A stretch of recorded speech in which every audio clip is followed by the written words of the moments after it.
여러분 안녕하세요. 요즘 길에 다니다 보면 가로수들이 단풍으로 이쁘게 물들은 것들을 많이 볼 수 있죠. 이런 단풍 사진은 꼭 산이나 나무들이 우거진 곳을 찾아가지 않아도 얼마든지 멋진 사진을 찍으실 수가 있습니다. 이번 시간은 사진 초보자도 본 강의에 나오는 몇 가지 팁만 아신다면 주위의 단풍진 가로수만으로도 인생샷을 찍을 수 있습니다. 이 방법은 역광을 이용한 투과 사진, 한 사진에 밝은 곳과 어두운 곳을 적절히 섞어서 찍는 방법, 색 대비를 이용한 사진, 갤러리에서 간단하게 대비와 채도로 사진을 완전히 다르게 바꾸는 방법 등의 팁들 위주로 알아보도록 하겠습니다. 자, 여러분들이 단풍나무 같은 이런 식물들을 찍으실 때 보면 거의가 이런 식으로 찍으실 거예요. 자, 이런 사진이라든지 또는 이런 사진이 되겠죠. 자, 아니면 이런 사진이 되겠습니다. 자, 이 사진들의 문제가 뭐냐면 빛이 없어요. 자, 빛이 왜 없습니까? 빛이 이렇게 다 들어와서 사물이 다 보이는데 왜 빛이 없습니까? 자, 제가 말씀드리는 빛은 내가 찍고자 하는 피사체에 빛이 직접 닿아야 된다는 얘기고요. 이 빛이 들어와야 된다는 얘기는 빛이 들어와서 반사되는 부분이 있고 빛이 들어오지 않는 부분이 있어야 된다는 얘기죠. 근데 이거는 어때요? 이 사진은 전체적으로 빛이 다 그냥 똑같이 들어와요. 이런 거는 안 된다는 얘기죠. 이런 거는 후보정을 어느 정도 해도 전반적으로 밋밋한 그런 사진이 나올 가능성이 굉장히 높습니다. 자, 그러면 이 빛을 어떻게 활용하느냐가 관건인데, 자, 이런 멀리서 여러 그루의 나무들이 들어올 때는 빛이 되도록이면 중천에 떠 있을 때예요. 정오는 햇빛이 어디서 들어오죠? 자, 위에. 그렇죠? 하늘 위에서 정확히 아래로 빛이 내려떨어지죠. 이런 빛은 넓은 곳을 찍을 때 씁니다. 그래서 이런 경우가 되겠죠. 보시면 이제 빛이 위에서 떨어지기 때문에 여기는 밝고 이런 부분은 좀 어두워지죠. 그래서 내가 찍고자 하는 피사체가 이렇게 하나를 찍는 게 아니고 굉장히 넓은 부분을 찍을 때, 이럴 때는 되도록이면 이런 식으로 태양이 중천에 떠 있을 때, 그래서 빛이 아래쪽으로 내리쬐야 어두운 곳과 밝은 곳이 나뉘게 됩니다. 이렇게 확실하게 나누어줘야지만 하이라이트 포인트가 생긴다는 얘기죠. 자, 그런데 아까 같이 그런 식으로 전반적으로 빛이 비슷하게 들어오는 거는 아무런 느낌이 없어요. 이거는 누구든지 찍을 수 있는 사진이 되겠죠. 자, 그래서 여러분이 길에 다니시다가도 멀리 나무들이 이제 많이 서 있는 걸 찍어야 되겠어요. 자, 그런데 빛이 이런 식으로 밝은 곳과 어두운 곳을 만들어주는 이런 장면이 연출되지 않으면 그거는 별로 찍어도 효과를 보기가 힘들다는 얘기가 되겠습니다. 자, 중요한 게 이거죠. 빛이 들어오되 어두운 곳과 그 다음에 밝은 곳이 확실하게 나눠야 된다. 그렇죠? 그래야 이 단풍 색깔도 확실하게 올라오게 됩니다. 그 다음은 가까이에서 찍을 때예요. 자, 여러분들이 멀리서 찍는 거는 잘 찍기가 굉장히 힘들어요. 왜냐하면 이런 필터 효과라든지 후반 보정을 함으로써 좀 더 극명한 효과를 줘야지만 풍경 사진은 좀 멋지게 나오는데, 일반적으로는 그렇게 찍으려면 뭐 DSLR 카메라라든지 아니면 후보정을 해야 된다든지 시간도 걸리고 복잡하죠. 그래서 그렇게 간단하게 셔터 한 번으로 멋지게 연출하는 사진들은 좀 가까이에서 내가 원하는 피사체를 중점적으로 찍는 거죠. 자, 이럴 때가 되겠습니다.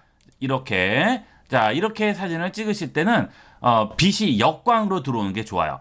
자, 지금 같은 경우엔 나무 한 그루를 찍는 게 아니고, 자, 어때요? 일부분을 찍는 거죠. 그러면 이 단풍잎을 빛이 비치게 되는데, 빛이 바로 위에서 쏟아지는 거는 그렇게 큰 의미가 없고요. 내가 찍는 피사체에 빛이 좀 기울어진 상태가 돼야 돼요. 자, 이거는 무슨 말씀이냐면, 자, 나무가 이렇게 있어요. 그래서 나뭇잎이 이렇게 있습니다. 자, 위에서 빛이 아래로 떨어질 때는 정오죠. 내가 카메라를 이렇게 위쪽으로 대고 찍어야죠. 자, 근데 보통 이렇게 잘 안 찍죠. 이렇게 찍을 수도 없어요. 머리를 완전 젖혀야 되니까, 그죠? 자, 보통 어떻게 찍습니까? 자, 이쪽에서 찍거나 이쪽에서 찍게 되겠죠. 자, 그러면 빛이 어디서 들어와야 되느냐? 이쪽이나 이쪽에서 들어오는 거예요. 자, 이렇게 단풍 사진을 역광으로 찍을 때는 내 카메라와 태양이 되도록이면 이렇게 일직선상으로 늘어서 있는 게 이쁘게 나와요. 그 얘기는 뭐냐면, 자, 이런 데는 진한 단풍이 보이고요. 자, 이런 데는 어때요? 빛이 이 잎을 많이 비치는 곳들은 약간 투명하게 나오죠. 자, 그럼으로써 어두운 부분과 밝은 부분이 이렇게 교차가 계속되면서 사진이 훨씬 더 복잡성을 띠게 되는 거죠. 단순한 사진이 아니고 밝고 어두운 부분이 이렇게 막 복잡하게 교체가 되는 겁니다. 그러면서 좀 더 입체감을 갖게 되고 깊이감도 있고 재미있어지는 거죠. 이런 부분도 마찬가지가 되겠죠. 그죠? 예, 여기는 밝고 여기는 또 어두웠다가 이런데 밝고 어두웠다가 자, 그 얘기는 이런 식으로 투과하기 때문에 그래요. 이렇게 투과를 시켜줌으로써 자, 밝고 어두운 부분을 우리가 만들어낼 수가 있는 거죠. 길에 가다가 여러분이 가로수 같은 거 찍으실 때도 이런 식으로 찍으시면 아주 멋지게 연출을 해낼 수가 있습니다. 보통 우리가 스팟이라고 하죠. 자, 사진 찍기 좋은 장소, 좋은 위치 이런 것들을 스팟이라고 그러는데 여러분이 길 가다가 가로수를 쭉 보시면 그런 스팟들이 나무 하나당 몇 개씩은 다 나올 거예요. 왜 그러느냐면 이게 나무가 옆으로 다 퍼져 있고 빛은 저쪽에서 오는 거기 때문에 내가 아래에서 위치만 잘 잡아도 멋진 장면을 연출해낼 수가 있습니다. 또, 자, 이런 경우도 있을 수가 있겠죠. 보시면, 자, 이것도 조금 가까이서 찍었는데, 자, 여기는 이제 어둡고, 여기는 좀 비치는 부분, 그렇죠? 예, 이렇게 투과되는 부분이 있죠. 자, 이런 것도 재미있게 만들어낼 수가 있고요. 자, 그 다음에, 자, 요렇게 찍으면 어떻게 돼요? 아무런 재미가 없는 거죠. 이건 왜요?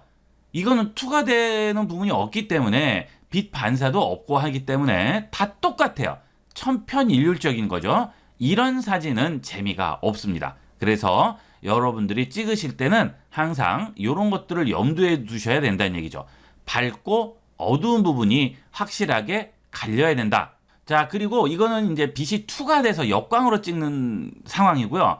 뭐 덩쿨이라든지 내 눈높이보다 아래쪽에 있는 것들은 이런 식으로 우리가 찍을 수가 없어요.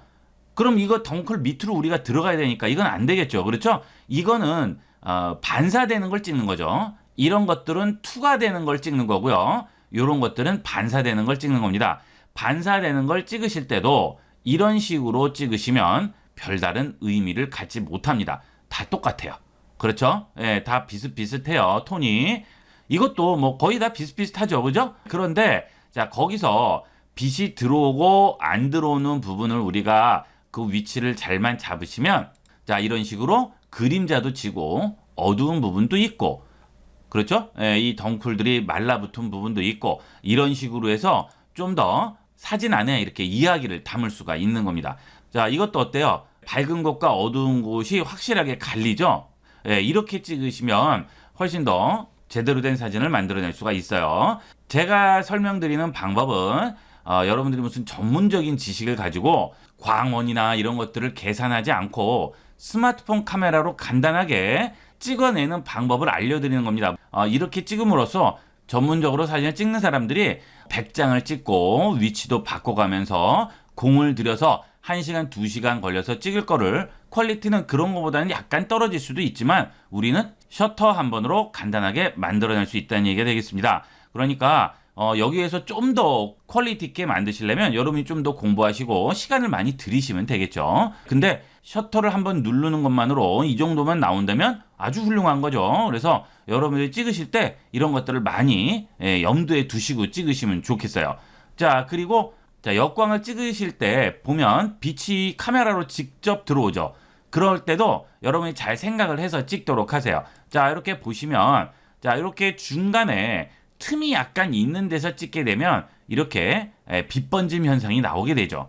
이렇게 해도 상당히 이쁩니다. 그렇죠? 그리고 이런 식으로 밝고 어두운 곳도 나오고요. 일부러 이렇게 찍는 사진도 많죠? 그런데 이런 식으로 찍으면 어때요? 이거는 아니죠. 이거는 너무 많이 들어갔어요. 그죠? 이런 거는 안 되겠고, 자, 이렇게.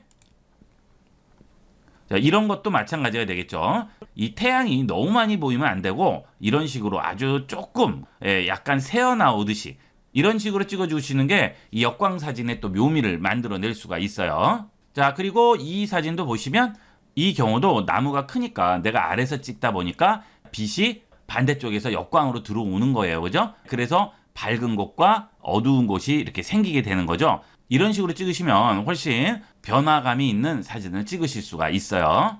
자, 그 다음은 이렇게 역광으로 찍었는데도 실패한 사진이 있어요. 자, 그걸 한번 보여드리겠습니다. 자, 이 사진을 보시면 역광으로 찍었죠. 근데 이 사진은 실패한 거예요. 왜 그러냐면 투과가 많이 안 돼요. 그렇죠? 이 이유는 뭘까요? 이거는 좀 오후 늦게 흐린 날씨가 되겠습니다.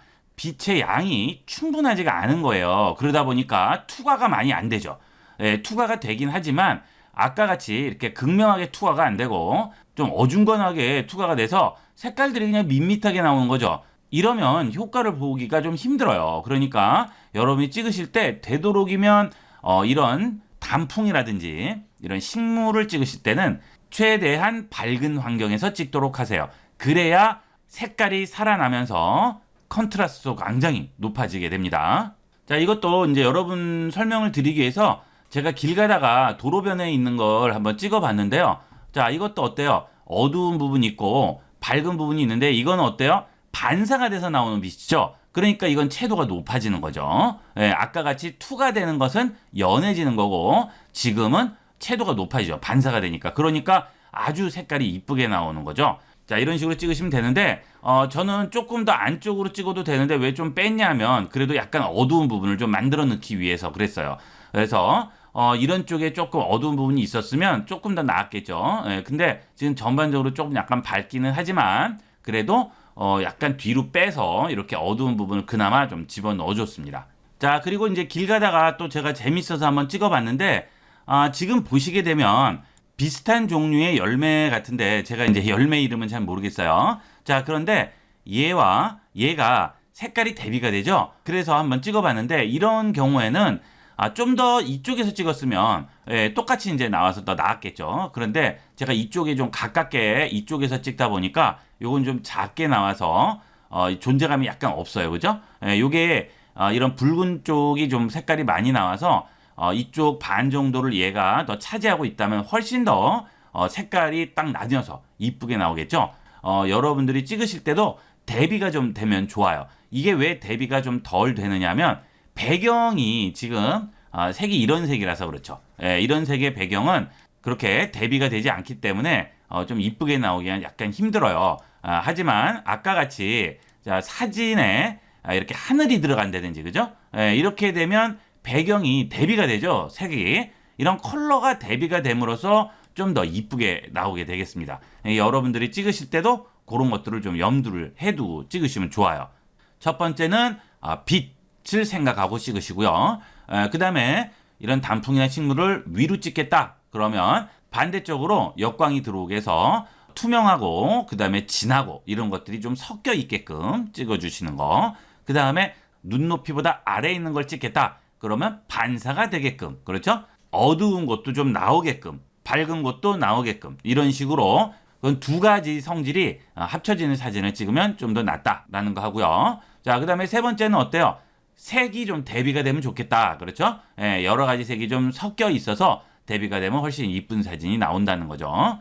자, 그 다음에 찍었는데 컬러가 좀 대비가 좀 덜 되는 것 같아요. 자, 이런 사진은 요렇게 밝은 것, 어두운 것들이 있는데 좀 덜 대비가 되는 것 같아요. 자, 이런 것들은 우리가 약간 인위적으로 채도를 올려주시면 됩니다. 자, 여기 있는 연필 버튼, 자, 편집 버튼 누르시면 자, 이쪽에 컬러라든지 채도, 밝기를 조절할 수 있는 그런 기능이 들어가 있어요. 자, 여기 눌러서 들어오시게 되면 밝기, 노출, 대비, 채도 나오죠? 자, 요런 컬러를 좀 더 이렇게 올려주기 위해서는 다른 건 하실 필요 없고요. 대비와 채도만 올려주셔도 훨씬 이쁘게 찍으실 수가 있어요. 자, 대비 하신 다음에 약간 대비를 올려주세요. 그러면 밝은 데는 더욱 밝게, 어두운 데는 더욱 어둡게 나오게 될 겁니다. 자, 그 다음 여기 채도에 들어가셔서 채도를 약간만 올려주세요. 이런 거 올리시라고 하면 이렇게 마구잡이로 올리시는데 그럼 안 되겠죠. 이런 거는 너무 인위적이잖아요. 야, 여기서 적당히 조금만 올려주게 됩니다. 자, 요 정도만 올려줘도 여러분이 훨씬 나은 사진을 만들어낼 수가 있습니다. 자, 뒤로 한번 가볼게요. 그리고 자, 저장해 보도록 하겠습니다. 자, 이렇게 보시면 아까보다는 훨씬 더 이쁜 사진이 나오게 돼요. 자, 이거는 원래 찍었던 사진이고요. 자, 이거는 바뀐 사진이죠. 어때요? 이거는 뭔가 물 빠진 것 같지만 이거는 어떻습니까? 색이 확 올라오죠? 예, 이래서 단풍 사진 같은 경우에는 여러분들이 이런 식으로 조금만 조절을 해주셔도 훨씬 멋지게 연출할 수가 있습니다. 자, 좀 전에 보신 이런 사진들도 자, 색이 단색 쪽이기 때문에 배경색이 좀 대비가 되더라도 좀 심심해 보이죠? 자, 이런 것들은 되도록이면 이런 식으로 편집에 들어가셔서 간단하게나마 조절을 해주시면 훨씬 더 멋지게 만들 수 있어요. 요것도 자, 대비 들어가셔서 대비만 조금 높여주시고요. 그러면 어두운 데는 더 어둡게 나오고요. 밝은 데는 좀 더 밝게 나옵니다. 자, 그 다음에 여기 가서 채도만 조금 올려주시면 돼요. 채도만 조금 올려주시면 자, 상황에 따라서 틀리겠죠? 자, 그 다음 자, 비교를 한번 해보면요. 지금 이거는 보정을 한 상태고요. 자, 여기는 어때요? 원래 찍은 거죠. 자, 요것도 괜찮은 것 같았지만 보정을 한 거와 비교를 해보면 극명한 차이를 우리가 느낄 수가 있습니다. 그렇죠? 예. 자, 요렇게 여러분이 어느 정도 아까 말씀드린 빛이라든지 색 대비라든지 이런 요소를 염두에 두셔서 찍으시고 그 다음에 그래도 컬러가 조금 안 올라온다 싶으시면 이렇게 간단하게 대비와 채도만 조금만 조절해 주시면 여러분이 평상시에 그냥 찍으시던 사진도 완전히 탈바꿈되는 그런 사진을 찍으실 수가 있어요. 요즘 계절이니만큼 길 가다가도 이렇게 이쁜 것들이 있으면 다 한번 찍어보세요. 찍어보셔서 나중에 짬짬이 그냥 조금만 이렇게 수정을 해주셔도 SNS나 이런 데 올리셔도 손색 없는 사진을 얼마든지 찍으실 수가 있을 거예요. 이번 시간은 계절에 맞는 사진 찍는 법을 알아봤습니다. 이번 시간은 여기까지 하도록 하겠습니다. 감사합니다.